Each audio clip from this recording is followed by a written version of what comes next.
At Canadian Tire, we work with Goodyear to develop the Nordic winter tire and test it to make sure at 60 kilometers, it stops 45 feet shorter on ice than our leading all season. For safe winter driving, Canadian Tire's got it.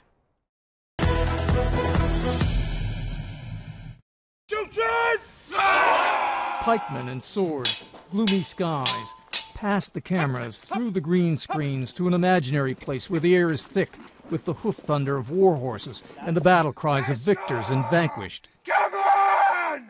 Bannockburn was the last great feudal battle. It was the last battle before the cannons and guns and longbows. It was the last battle where the guy with the longest stick won. That fight would define the future line of kings of Scotland and is now being transformed from the battlefield to TV screens on a horse farm in Nova Scotia. That was great, cut! When it's finished, it will air back in Scotland and then around the world.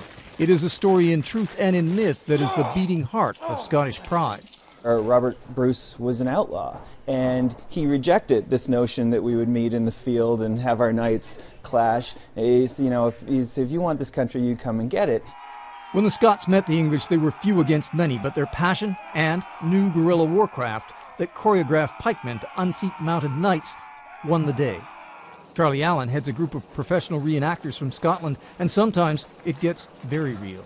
Yeah, we've done work where we've been actually bowled over by horses at full gallop. David CVET teaches medieval fighting to some local students, and they are some of the English who will lose this battle all over again. They're from rural Nova Scotia. Over the last couple of years, they've gained some experience in sword fighting and spear fighting and sword and shield. The story that started 700 years ago in Scotland with a blade will continue at the voting booths when Scots vote on independence this fall. In the meantime, nice to have a chance to brandish the blade. Rob North, CBC News, Halifax.